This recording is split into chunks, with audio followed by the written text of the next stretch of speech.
मित्रों, भगवान श्री कृष्ण कहते हैं, प्रिय अर्जुन, अपनी ऊर्जा को नकारात्मक भावनाओं में न गवाएं, बल्कि उसे अपने सपनों को पूरा करने में लगाएं। यही सच्ची समझदारी है।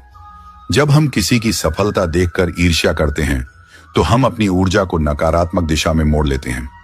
ईर्ष्या हमें कमजोर बनाती है, हमारा आत्मविश्वास कम करती है और हमारे मन को अशांत कर देती है। इसके बजाय हमें दूसरों की सफलता से प्रेरणा लेनी चाहिए और अपनी क्षमता को पहचान कर आगे बढ़ना चाहिए। हर व्यक्ति की यात्रा अलग होती है, हर किसी की मेहनत और संघर्ष अलग होते हैं। अगर कोई आज सफल है, तो यह उसकी कड़ी मेहनत और लगन का परिणाम है। हमें उनसे सीखना चाहिए कि उन्होंने कैसे बाधाओं को पार किया, कैसे अपने सपनों को साकार किया। जब हम इस सोच को अपनाते हैं, तो हम खुद को आगे बढ़ाने के लिए प्रेरित होते हैं। ईर्ष्या करना ऐसा ही है जैसे किसी और के घर में आग देखकर खुद जलना।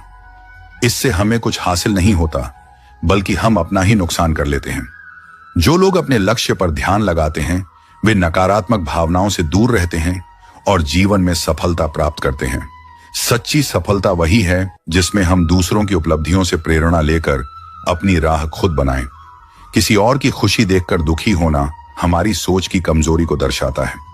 लेकिन अगर हम किसी की सफलता पर खुश होते हैं और उसे अपना लक्ष्य पाने की प्रेरणा बनाते हैं, तो हम भी जीवन में ऊंचाइयों को छू सकते हैं। इसलिए ईर्ष्या करने के बजाय खुद को बेहतर बनाने पर ध्यान दें। जो मिला है उसके लिए आभार व्यक्त करें और जो पाना है उसके लिए मेहनत करें। जब हम खुद को सकारात्मकता से भर लेते हैं, तो सफलता भी हमारे कदम चूमने लगती है। जीवन में अक्सर ऐसा होता है कि हम दूसरों की सफलता देखकर ईर्ष्या करने लगते हैं।